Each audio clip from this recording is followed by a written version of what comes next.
अस्सलाम वालेकुम students, second year chemistry chapter 13 का ये लेक्चर नंबर 11 है, जिसके अंदर हमने पीरियड 3 के एलिमेंट्स के ऑक्साइड्स का एसिड बेस बिहेवियर डिस्कस करना है।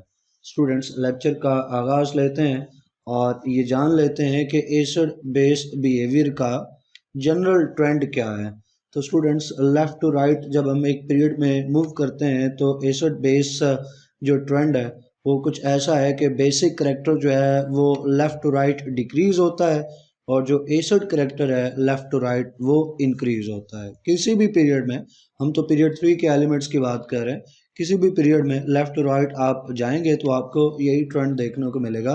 अगरचे बीच में कहीं कहीं आपको एक्सेप्शंस मिलती हैं, लेकिन जनरल ट्रेंड यही है कि basic character left to right decrease होता है और acid character left to right increase होता है। पीरियड 3 में भी ऐसा ही है।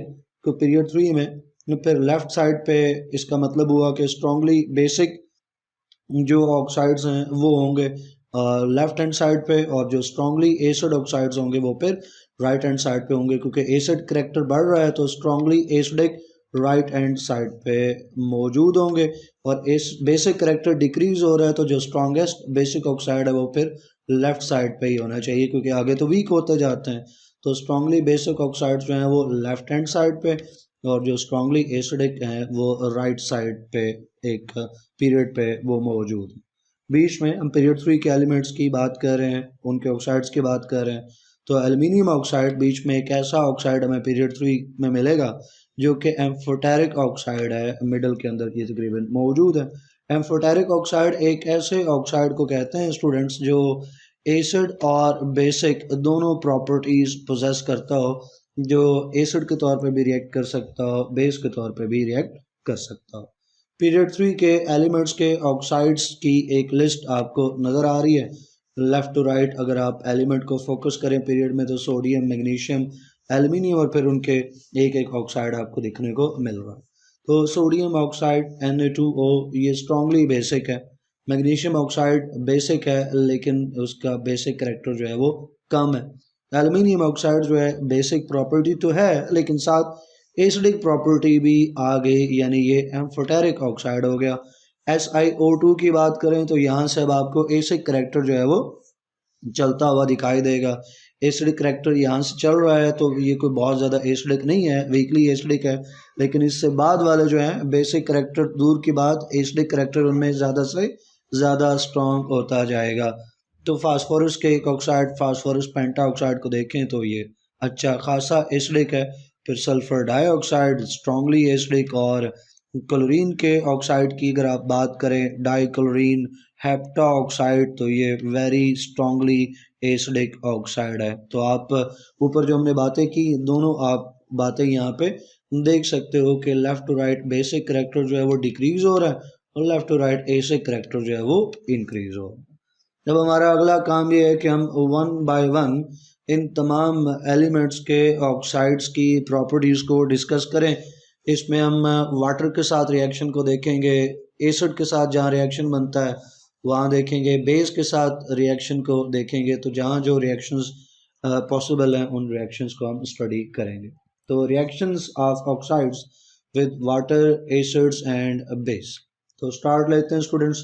पहले पीरियड 3 का जो पहला एलिमेंट है सोडियम, उसके एक ऑक्साइड से, sodium oxide Na2O। Sodium oxide students left side पे है, इसमें बेसिक करैक्टर है और ये स्ट्रॉन्गली बेसिक ऑक्साइड है। इसकी वजह इसके अंदर ऑक्साइड आइंस का मौजूद होना। ऑक्साइड आइंस का मौजूद होना ये एक वजह होती है बेसिक करैक्टर में। इसका मौजूद होना ही काफ़ी नहीं है, एक और फीचर भी होना चाहिए। वो फीचर ये है कि ये उस ऑक्साइड में मौजूद भी हो और साथ ये इजीली रिमूव भी हो सकता हो। जब ये रिएक्ट करे ऑक्साइड तो उसमें से ये ऑक्साइड आयन आसानी से अलग भी हो सके। ये दो फीचर्स होने चाहिए, ऑक्साइड का अलग होना, उसका मौजूद होना, फिर आसानी से अलग होना। ये दोनों फीचर्स जो हैं वो सोडियम के इस ऑक्साइड के अंदर मौजूद हैं।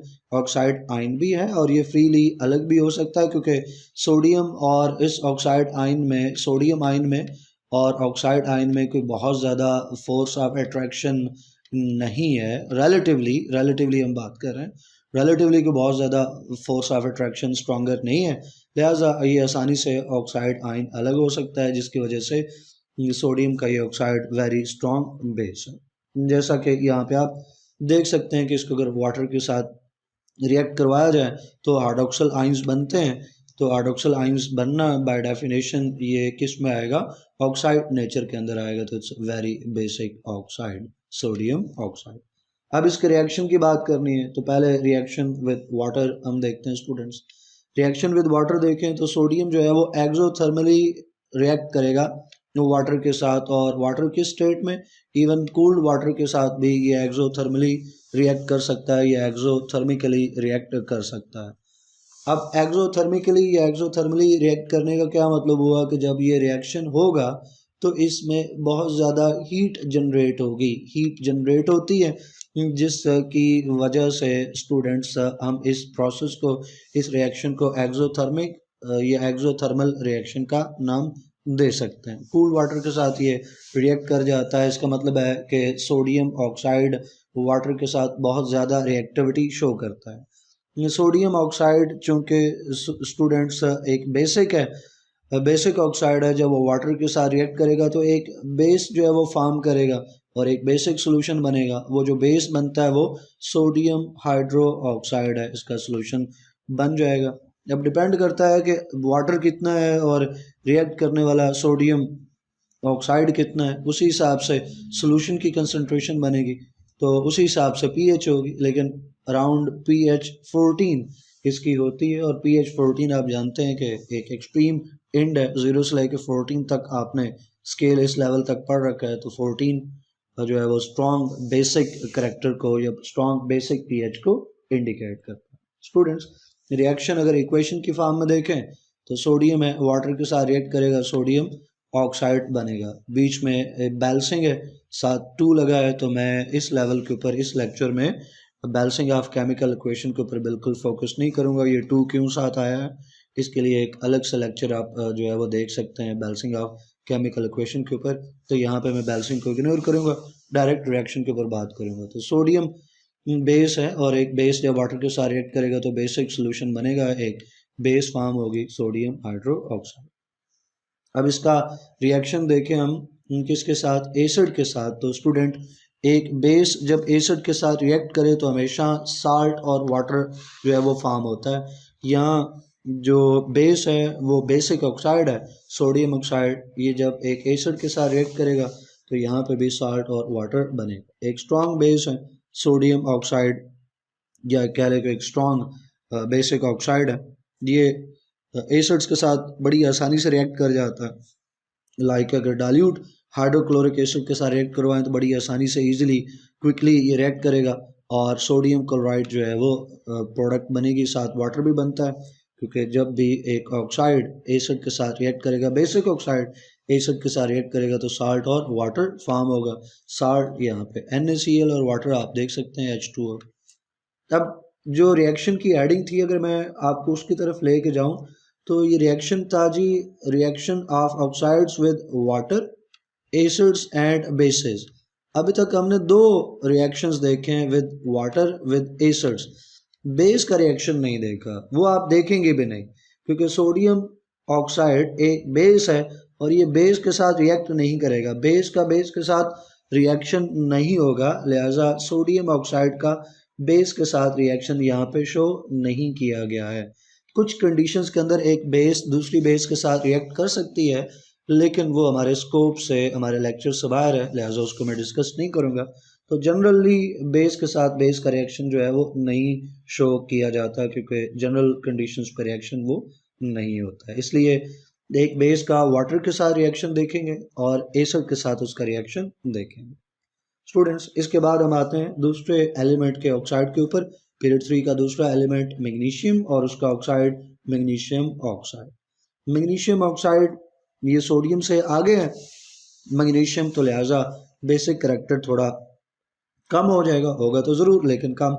तो मैग्नीशियम ऑक्साइड जो है एक बेसिक ऑक्साइड है। इसके अंदर भी वजह यही कि इसमें ऑक्साइड आयंस मौजूद हैं, O-2 आयन इस पर भी मौजूद है, तो ये भी बेसिक है। लेकिन ये उतना बेसिक नहीं है जितना सोडियम ऑक्साइड है। वजह के खाली ऑक्साइड आयन का होना ज़रूरी नहीं है, इनका फ्री होना भी ज़रूरी है। तो यहाँ मैग्नीशियम ऑक्साइड के केस में ऑक्साइड आयंस हैं तो सही, लेकिन नॉट सो फ्री, आसानी से अलग नहीं हो पाते हैं। इसलिए मैग्नीशियम ऑक्साइड का जो बेसिक करैक्टर है वो सोडियम ऑक्साइड से कम है। ये बात अगर रीजनिंग क्वेश्चन में पूछ ली जाए तो आप ये रीज़न लिखेंगे अपने आंसर में। स्टूडेंट्स, अब नीचे इसी रीजन को कंटिन्यू करते हैं। अब क्यों फ्री नहीं है ऑक्साइड आयन, जो यहाँ पे मैग्नीशियम ऑक्साइड के केस में जो ऑक्साइड आयन है वो क्यों फ्री नहीं है, इसकी रीज़न अगर हमें बतानी हो तो जो मैग्नीशियम ऑक्साइड और जो मैग्नीशियम ऑक्साइड में मैग्नीशियम आयन है और ऑक्साइड आयन है, इनके दरमियान में स्ट्रॉन्ग अट्रैक्शन जो है वो एग्जिस्ट करती हैं। स्ट्रॉन्ग अट्रैक्शन एग्जिस्ट करती हैं मैग्नीशियम और ऑक्साइड आयन को अलग अलग करना, यानी क्रिस्टल लेटिस को ब्रेक करना उसके आयंस में, ये आसान काम नहीं है। मैग्नीशियम ऑक्साइड के क्रिस्टल को ब्रेक करना, इसके लेटिस को ब्रेक करना बहुत ज़्यादा एनर्जी मांगता है। इसलिए हम कहते हैं कि जो लेटेस्ट एनर्जी है मैग्नीशियम ऑक्साइड की वो सोडियम ऑक्साइड से ज़्यादा है। तो मैग्नीशियम ऑक्साइड की लेटेस्ट एनर्जी बहुत ज़्यादा है, इसके आयंस को फ्री करना बहुत मुश्किल है। लिहाजा चूँकि सोडियम मैग्नीशियम ऑक्साइड में से ऑक्साइड आयन को निकालना बहुत मुश्किल, जो ऑक्साइड आयन बहुत मुश्किल से निकलेगा, लिहाजा इसका बेसिक करैक्टर सोडियम ऑक्साइड से कम हुआ। रिएक्शंस की बात जाए तो उसी तरह रिएक्शन में सबसे पहले रिएक्शन विद वाटर को डिस्कस करेंगे। मैग्नीशियम ऑक्साइड डायरेक्ट रिएक्ट नहीं करेगा, बल्कि पहले आप इसको पाउडर में कन्वर्ट करेंगे। तो मैग्नीशियम ऑक्साइड का पाउडर वाटर के साथ आप इसको रिएक्ट करवाओगे तो मैग्नीशियम हाइड्रोक्साइड बन जाएगा। अब जो मैग्नीशियम हाइड्रोक्साइड बना है ये एक बेस है, बेसिक सोल्यूशन बन गया। लेकिन यहाँ पे भी एक फीचर आ जाता है। फीचर ये है कि मैग्नीशियम हाइड्रोक्साइड वाटर के अंदर इसकी सॉल्युबिलिटी बहुत कम है, ऑलमोस्ट इनसॉल्युबल है। कौन? मैग्नीशियम हाइड्रोक्साइड जो बना ना वो वाटर के अंदर क्या है, ऑलमोस्ट इनसॉल्युबल है। तो एक सस्पेंशन बनती है, सोल्यूशन नहीं बनता। सोडियम हाइड्रोक्साइड जो ऊपर बेसिक सोल्यूशन बना था, बेस बनी थी, वो वाटर सॉल्युबल थी, लेकिन मैग्नीशियम हाइड्रोक्साइड जो है ये वाटर इनसॉल्युबल है, लिहाजा सस्पेंशन बनेगी। जो हाइड्रो ऑक्साइड आयंस हैं वो जो है सोल्यूशन के अंदर बहुत ज़्यादा नहीं जा सकेंगे, क्योंकि मैग्नीशियम हाइड्रोक्साइड जो बना है, मैं आपके लिए इसका फार्मूला लिख दूँ, अगरचे नीचे हमने इक्वेशन में देखना है इसको। मैग्नीशियम हाइड्रोक्साइड बन गया। अब अगर ये वाटर सॉल्युबल होगा, अगर ये वाटर सॉल्युबल होगा तो ही इसमें से OH अलग होगा ना। अगर OH अलग नहीं होता है तो स्टूडेंट्स बेसिक करैक्टर जो है वो फिर नहीं आएगा। OH का अलग होना तो ज़रूरी है pH जो है वो अल्कलाइन लाने के लिए, बेसिक pH लाने के लिए। तो चूंकि ये वाटर इनसॉल्युबल है ऑलमोस्ट, लिहाजा बहुत थोड़े से OH निकलेंगे और जो रिलेटिव pH है अल्कलाइन वो होगी तो अल्कलाइन, लेकिन वो कम होगी, ऑलमोस्ट pH 9 आपको मिलेगी। और सोडियम हाइड्रोक्साइड के केस में pH 14 थी या 9 है, तो देख सकते हैं कि ये बेसिक करैक्टर में खासा पीछे है। अब इक्वेशन जो है इनकी वाटर और मैग्नीशियम ऑक्साइड के रिएक्शन की, इसमें मैग्नीशियम हाइड्रो ऑक्साइड बन। तो मैग्नीशियम ऑक्साइड का रिएक्शन विद वाटर देख लिया, अब रिएक्शन विद एसिड जो है उसको देखते हैं। अब किसी भी एसिड के साथ, स्ट्रॉन्ग एसिड के साथ रिएक्ट करवा सकते हो, लेकिन हम यहाँ पे हाइड्रोक्लोरिक एसिड को ही इन तमाम रिएक्शंस के अंदर ऑलमोस्ट फॉलो करेंगे। तो अगर इसको हाइड्रोक्लोरिक एसिड के साथ रिएक्ट करें तो इसके लिए हाइड्रोक्लोरिक एसिड डाइल्यूट चलेगा, लेकिन उसको वार्म करना पड़ेगा। वार्म करना पड़ेगा तब वो जाके मैग्नीशियम ऑक्साइड के साथ रिएक्ट करेगा। प्रोडक्ट जो है वो ऐसे ही होती है जैसे ऊपर आपने देखा कि जब एक बेसिक ऑक्साइड एसिड के साथ रिएक्ट करेगा तो प्रोडक्ट साल्ट और वाटर है, तो यहाँ पे आपको magnesium chloride as a salt और साथ वाटर मिलेगा।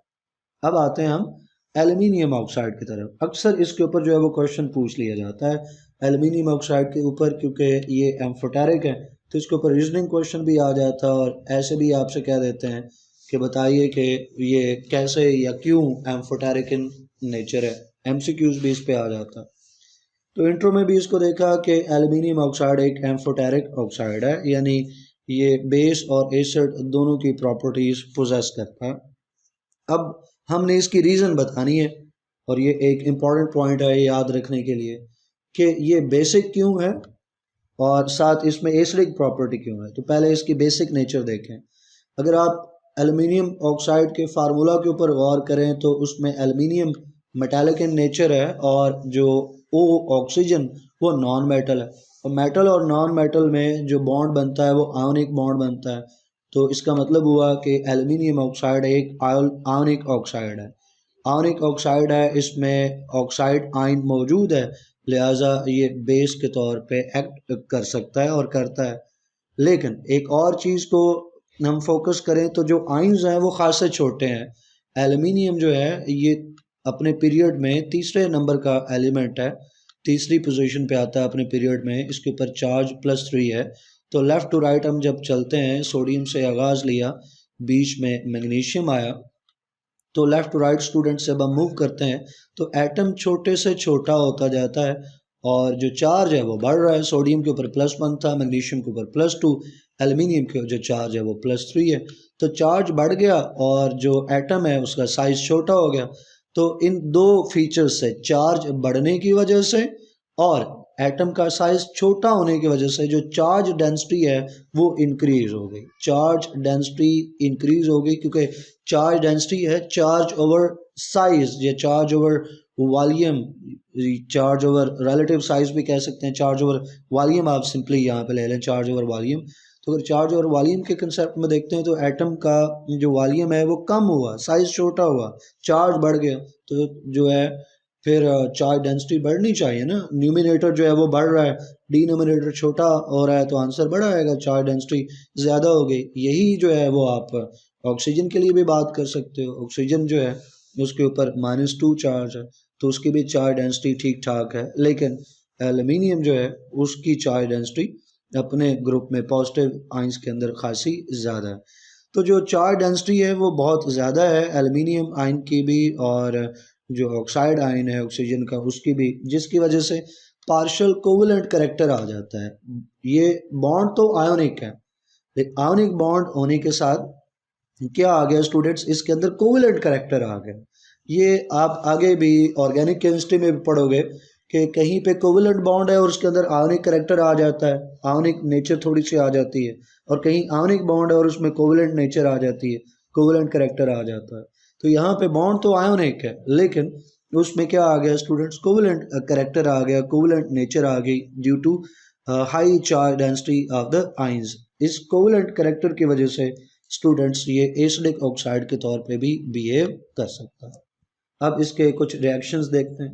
रिएक्शन विद वाटर, तो वाटर के साथ एल्युमिनियम ऑक्साइड जो है ये रिएक्ट नहीं करेगा और ना ही डिज़ोल्व होगा। उसकी वजह क्योंकि दोनों आइंस एल्युमिनियम और ऑक्साइड आइंस उनके दरमियान में बहुत ज़्यादा फोर्स ऑफ अट्रैक्शन है, लिहाजा वो जो क्रिस्टल लेटिस है उसको वाटर मॉलिक्यूल्स के लिए इम्पॉसिबल है कि उन क्रिस्टल लेटिस को ब्रेक करे, एल्युमिनियम और ऑक्साइड आइंस को सेपरेट करे, उसको डिज़ोल्व करे या रिएक्ट कर सके। तो वाटर के साथ रिएक्शन नहीं है। रिएक्शन विद एसिड देखें तो स्टूडेंट्स एल्युमिनियम ऑक्साइड एसिड के साथ रिएक्ट करेगा। हाइड्रोक्लोरिक एसिड हम ले रहे हैं, डाइल्यूट फॉर्म में हाइड्रोक्लोरिक एसिड चलेगा, लेकिन अगेन यहाँ पे आपको हाइड्रोक्लोरिक एसिड जो है उसको वार्म करना पड़ेगा, हीट अप करना पड़ेगा। तो हॉट डाइल्यूट हाइड्रोक्लोरिक एसिड के साथ एल्युमिनियम ऑक्साइड जो है वो रिएक्ट कर जाएगा। तो इस रिएक्शन में प्रोडक्ट क्या बनेगी उसके लिए देखो कि यहाँ पे जो एल्युमिनियम ऑक्साइड है वो बिहेव कैसे कर रहा है। तो इसको जानने के लिए आपको ये देखना होगा कि एल्युमिनियम ऑक्साइड के सामने क्या है। सामने वाले को देख के एल्युमिनियम ऑक्साइड अपना बिहेवियर चूज करेगा। सामने है एक स्ट्रॉन्ग एसिड हाइड्रोक्लोरिक एसिड, तो फिर इतने स्ट्रॉन्ग एसिड को देख के एल्युमिनियम ऑक्साइड अपने आप को बेस के तौर पे जो है वो पेश करेगा। तो ये जो रिएक्शन आप नीचे देख रहे हैं इसमें एल्युमिनियम ऑक्साइड एक बेस के तौर पे बिहेव कर रहा है, तो इसमें एक साल्ट बनेगा और एक वाटर बनेगा, जैसे ऊपर वाले दोनों रिएक्शंस के अंदर आप देख चुके हो। तो यहाँ पे साल्ट एल्युमिनियम क्लोराइड और साथ वाटर बन गया। अब रिएक्शन विद बेस भी हम देख सकते हैं। क्यों देख सकते हैं यहाँ पे कि एल्युमिनियम ऑक्साइड एक एम्फोटेरिक ऑक्साइड है, और मैं बार बार कह रहा हूँ कि ये बात जो है वो क्वेश्चन में आने में क्वेश्चन पेपर में पूछे जाने के बहुत ज़्यादा चांसेस हैं कि आप साबित करें कि एल्युमिनियम ऑक्साइड जो है वो एम्फोटेरिक है। इसका एसिड के साथ भी रिएक्शन लिखो, बेस के साथ भी लिखो। तो एसिड के साथ रिएक्शन ऊपर हमने इसका लिख लिया HCl के साथ। अब बेस के साथ रिएक्शन लिखेंगे तो बेस के साथ भी इसको रिएक्ट करना चाहिए। जब इसके सामने एक बेस होगी जैसे कि कंसनट्रेटेड सोडियम हाइड्रोक्साइड, तो ये अपने आप को एसिड के तौर पे पेश करेगा। जैसा मैंने कहा, सामने वाले को देख के इसने अपना बिहेवियर जो है वो चूज़ करना है। तो सोडियम हाइड्रोक्साइड को सामने देखा, वो बेस है, अपने आप को ये एसिड के तौर पे पेश करेगा और यहाँ पे एक प्रोडक्ट बनेगी जिसका नाम सोडियम टेट्रा हाइड्रोक्सी एल्यूमिनेट है। इसका ये नाम क्यों आया? सोडियम एज ए होल इस पे प्लस चार्ज है और ये ब्रैकेट वाला जितना पार्ट है एज ए होल इसके ऊपर जो है वो माइनस चार्ज है, -1, और सोडियम के ऊपर +1 चार्ज है। तो जो पॉजिटिव पार्ट होता है उसको पहले हम लिखते हैं, नाम लिखते हैं उसका, तो सोडियम पहले आ गया। फिर आगे ब्रैकेट वाला जो पार्ट है एनाइन है, उसको देखो, कम्प्लेक्स आइन इसको कहते हैं, जो इस तरह ब्रैकेट में लिखा होता है कम्प्लेक्स आइंस होता है।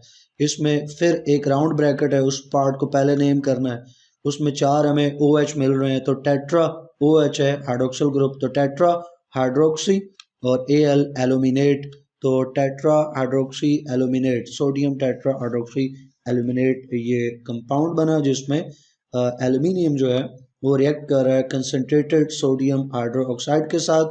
सोल्यूशन है सोडियम हाइड्रोक्साइड का, तो वहाँ वाटर भी होगा, तो इसलिए इक्वेशन में हमने H2O भी शो किया।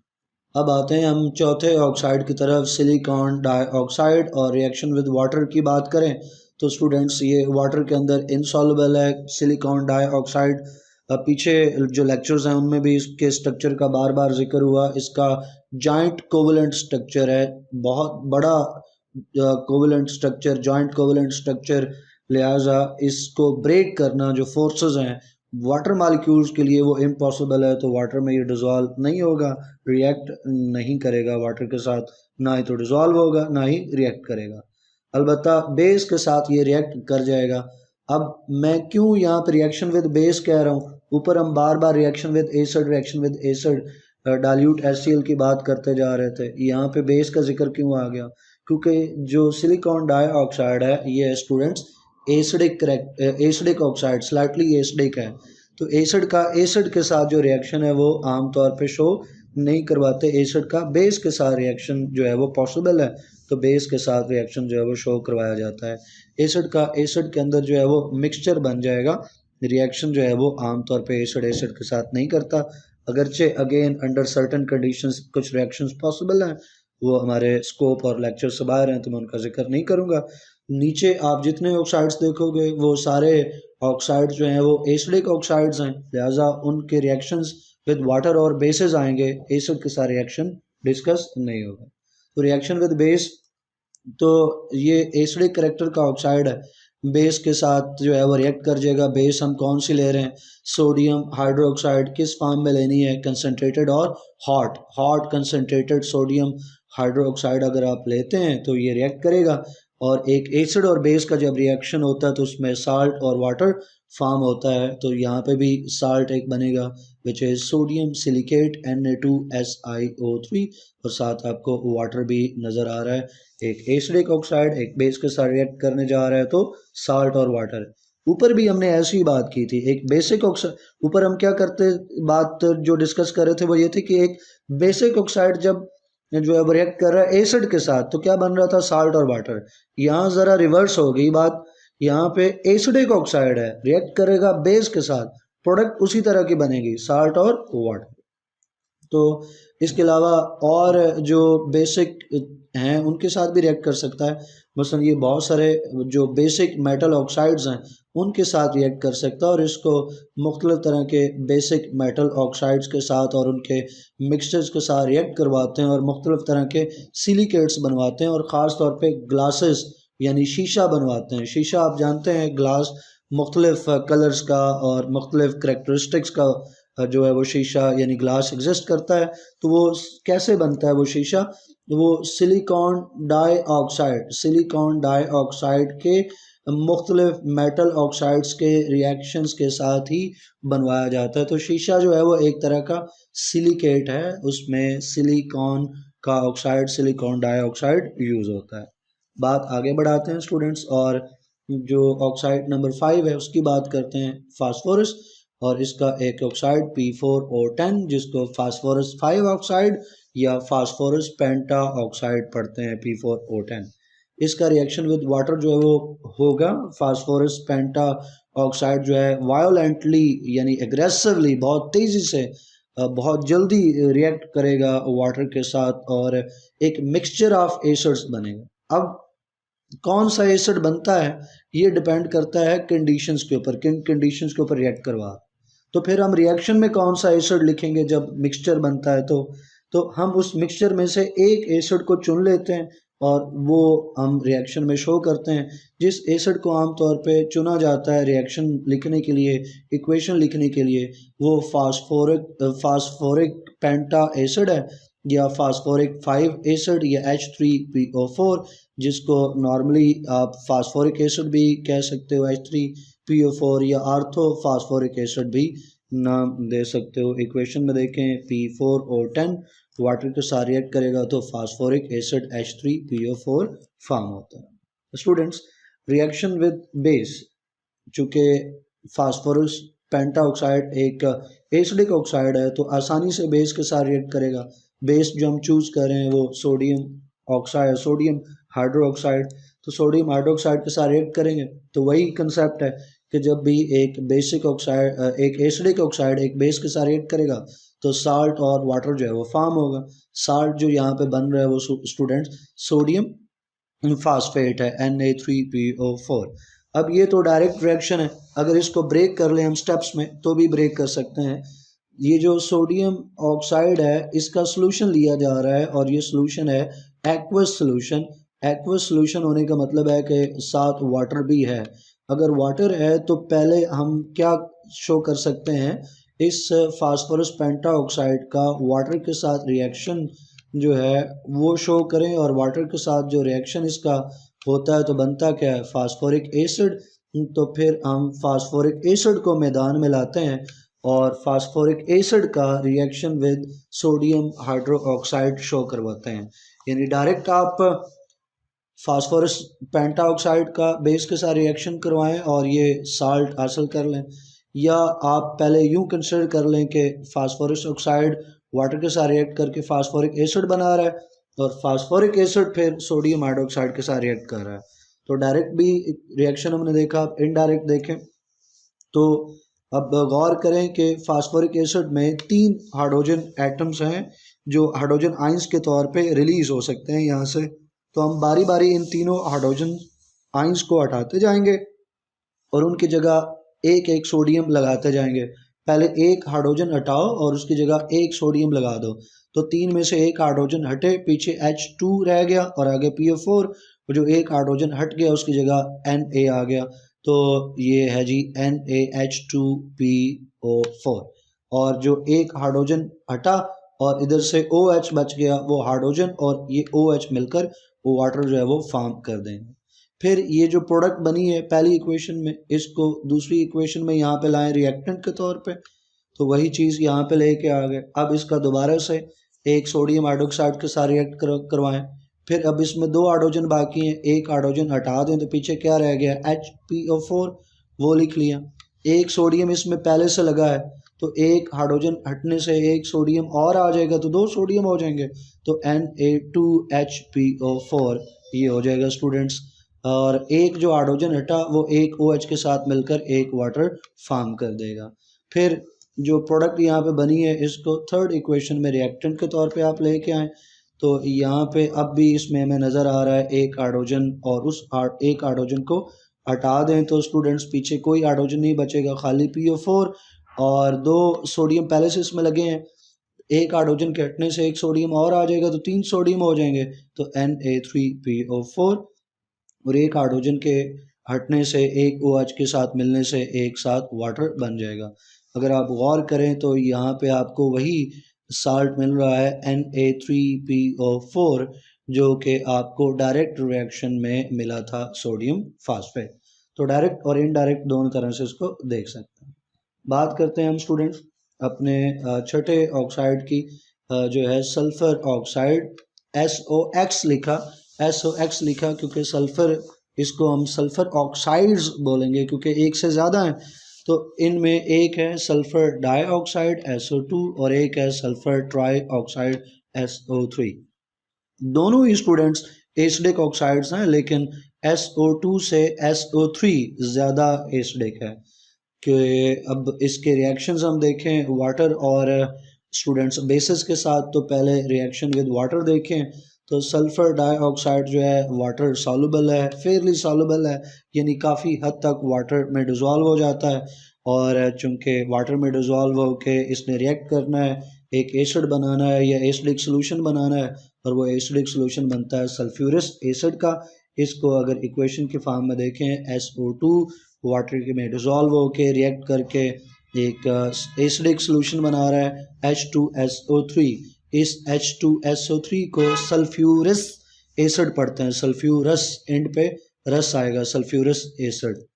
अब सल्फ़र ट्राईऑक्साइड की अगर बात करें तो सल्फ़र ट्राईऑक्साइड चूँकि ज़्यादा एसिडिक है तो ये वाटर के साथ वायलेंटली एग्रेसिवली रिएक्ट करेगा और कंसनट्रेटेड सॉल्यूशन बनेगा सल्फ्यूरिक एसिड का H2SO4।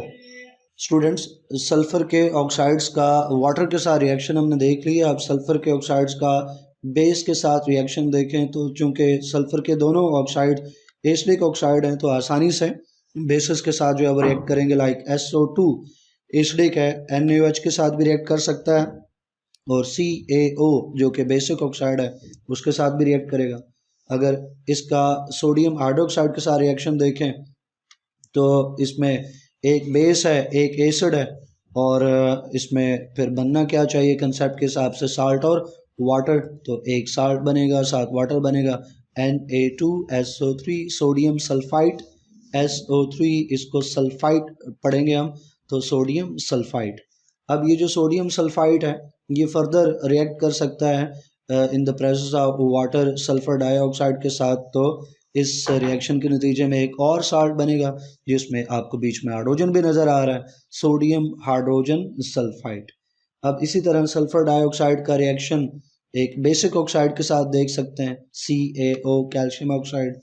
यहाँ पे आप देखो तो दोनों ऑक्साइड्स में किसी के पास हाइड्रोजन नहीं है, लिहाजा प्रोडक्ट में आपको वाटर तो नहीं मिलेगा, लेकिन एक एसिडिक और एक बेसिक ऑक्साइड के रिएक्शन से आपको साल्ट ज़रूर मिलेगा, कैल्शियम सल्फाइड CaSO3।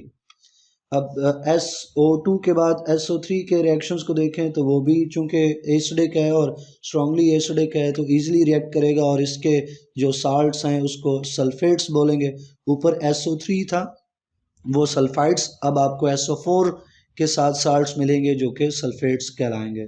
तो SO3 का आप सोडियम हाइड्रोक्साइड के साथ रिएक्शन देखो, वाटर और साल्ट बनेगा, और जो साल्ट है वो Na2SO4, तो ये सल्फेट। दोबारा से बता दूं, SO3 सल्फाइड और SO4 सल्फेट, तो सोडियम सल्फेट। और कैल्शियम ऑक्साइड के साथ देखो तो कैल्शियम सल्फेट बन जाएगा। आखिरी अपने ऑक्साइड को या ग्रुप ऑफ ऑक्साइड को देखें नंबर 7 पे, तो क्लोरीन के ऑक्साइड्स हैं, Cl2OX लिखा है, यानी इस वर्जन में हम ज़्यादा मल्टीपल ऑक्साइड्स को देखेंगे। तो क्लोरीन के काफ़ी ज़्यादा ऑक्साइड्स हैं, उसमें से दो इम्पॉर्टेंट ऑक्साइड्स को यहाँ पे हम डिस्कस करने जा रहे हैं। एक क्लोरीन हेप्टा ऑक्साइड, ये Cl2O7 जिसको डाई क्लोरीन हेप्टा ऑक्साइड भी पढ़ते हैं, 2 क्लोरीन है 7 ऑक्सीजन है इसलिए। फिर क्लोरीन मोनोऑक्साइड या जिसको डाई क्लोरीन मोनोऑक्साइड भी पढ़ते हैं क्योंकि एक क्लोरीन और 2 ऑक्सीजन के एटम्स हैं। तो इन दो ऑक्साइड्स के रिएक्शंस को हम देखेंगे। पहले रिएक्शन विद वाटर देख लेते हैं। क्लोरीन के ये दोनों ऑक्साइड्स हाईली एसिडिक ऑक्साइड्स हैं, ख़ास तौर पे Cl2O7 ये खासा एसिडिक है, और साथ हम ClO2 की भी बात करेंगे। तो Cl2O7 की अगर हम बात करें तो वाटर के साथ बहुत स्ट्रांगली रिएक्ट करेगा, वेरी स्ट्रॉन्ग एसिडिक सोल्यूशन जो है बनाएगा, और वेरी स्ट्रॉन्ग एसिड जो बन रहा है वाटर के साथ रिएक्शन में उसको क्लोरिक एसिड कहते हैं, या क्लोरिक 7 या क्लोरिक हेप्टा एसिड या क्लोरिक एसिड, एक और नाम भी है इसका, पर क्लोरिक एसिड भी इसको कहते हैं। और इसकी pH जो है वो सल्फ्यूरिक एसिड की तरह 0 के ऊपर होगी, इतना स्ट्रांगली एसिडिक सोल्यूशन बनेगा, जो यहाँ पे आप इक्वेशन में देख सकते हैं। Cl2O7 वाटर के साथ रिएक्ट करके पर क्लोरिक एसिड HClO4 और ये वेरी वेरी स्ट्रॉन्ग सोल्यूशन है 0pH के ऊपर। स्टूडेंट्स, अगर क्लोरीन डाइक्लोरीन मोनोऑक्साइड की बात अगर हम करें, क्लोरीन मोनोऑक्साइड की, तो ये रिलेटिवली लेस एसिडिक है। यहाँ पे भी जो है वो ऑक्साइड बनेगा और यहाँ पे भी रिएक्शन के नतीजे में एक एसिडिक सोल्यूशन बनेगा, और जो एसिडिक सोल्यूशन बन रहा है उसमें जो एसिड बनता है वो क्लोरिक 1 एसिड है या HOCl। और HOCl का एक और नाम है, कॉमन नेम, हाइपोक्लोरिस एसिड। ये कॉमन नेम्स बहुत इंपॉर्टेंट है, MCQs में पूछ लिए जाते हैं, इन्हें याद रखिएगा। तो ऊपर हमने पर क्लोरिक एसिड का जिक्र किया HClO4, ये हाइपोक्लोरिस एसिड है HOCl। तो स्टूडेंट्स अगर इसकी इक्वेशन देखें Cl2O की वाटर के साथ, तो जो बन रहा है वो HOCl पर क्लोरिस एसिड। दोनों ऑक्साइड्स का वाटर के साथ रिएक्शन देख लिया, अब दोनों ऑक्साइड्स का बेस के साथ रिएक्शन देखें। चूँकि दोनों ही एसिडिक ऑक्साइड हैं तो बड़ी आसानी से बेस के साथ रिएक्ट करेंगे। तो अगर सोडियम के साथ रिएक्ट करें तो एक स्ट्रॉन्ग एसिड और एक स्ट्रॉन्ग बेस का जब भी रिएक्शन होगा तो साल्ट और वाटर बनेगा, साल्ट NaClO4, सोडियम पर क्लोरेट, क्योंकि पर क्लोरिक एसिड जो है इससे बनेगा और इससे पर क्लोरेट, तो सोडियम पर क्लोरेट, और या सोडियम क्लोरेट 7 आप इसको कह सकते हो, सोडियम क्लोरेट 7, क्योंकि क्लोरीन 7 ऑक्साइड का रिएक्शन था, तो जो सोडियम क्लोरेट 7 आपको मिल रहा है ये सोडियम पर क्लोरेट। स्टूडेंट्स, अगर इनडायरेक्ट रिएक्शन की बात करें, यानी क्लोरीन का ऑक्साइड जो है वो बेस के साथ रिएक्ट करवाने के बजाय उस ऑक्साइड से जो एसिड बनता है पर क्लोरिक एसिड, उसका बेस के साथ रिएक्शन करवाएं, तो वही जैसे ऊपर आपको प्रोडक्ट मिली सोडियम क्लोरेट 7, ये सोडियम पर क्लोरेट, तो यहाँ पे भी आपको वही साल्ट जो है मिलेगा, वही साथ साल्ट और वाटर, उसी तरह एसिड और बेस का reaction, strong acid strong base मिलकर साल्ट और वाटर फॉर्म करेंगे। अगर बात करें हम क्लोरीन के ऑक्साइड नंबर 2 की, यानी डाइक्लोरीन मोनोऑक्साइड, ये क्लोरीन मोनोऑक्साइड की, तो ये भी वो बेस के साथ जो है वो आसानी से रिएक्ट करेगा, डायरेक्ट रिएक्ट करेगा सोडियम हाइड्रोक्साइड के साथ, और सोडियम हाइपोक्लोराइट बनाएगा, हाइपोक्लोरिस एसिड से हाइपोक्लोराइट जो इसका साल्ट बन रहा है, Cl2O का सोडियम हाइड्रोक्साइड के साथ रिएक्शन, साल्ट और वाटर बनेगा, जो साल्ट है वो सोडियम हाइपोक्लोराइट। तो ये कॉमन नेम्स आपने याद रखने हैं जितने भी यहाँ पे इस्तेमाल हुए हैं स्टूडेंट्स, ताकि MCQs में आपको किसी तरह की परेशानी का सामना ना हो। यहाँ पे भी हम इनडायरेक्ट रिएक्शन की बात कर सकते हैं, बजाय कि हम ऑक्साइड को बेस के साथ रिएक्ट करवाएं, ऑक्साइड से जो एसिड बनता है उस एसिड को बेस के साथ जो है अगर रिएक्ट करवाएं, तो स्टूडेंट्स इस ऑक्साइड से, क्लोरीन मोनोऑक्साइड से जो एसिड बना था वो स्टूडेंट्स था HOCl, और इसका बेस के साथ जो है वो रिएक्ट करवाएं तो अब भी आपको वही रिएक्शन जो है वो मिलेगा, प्रोडक्ट वही मिलेगी, NaOCl, यानी सोडियम हाइपोक्लोराइड और साथ वाटर। आई होप ये तमाम रिएक्शंस, इनके कंसेप्ट्स आपको क्लियर हुए होंगे। कोई क्वेश्चन क्यूरी हो तो कमेंट सेक्शन में पूछिएगा। वीडियो को लाइक करना है, फेलोज के साथ शेयर करना है। इंशाल्लाह नेक्स्ट वीडियो में नेक्स्ट टॉपिक पढ़ेंगे। टिल देन, अल्लाह हाफिज़।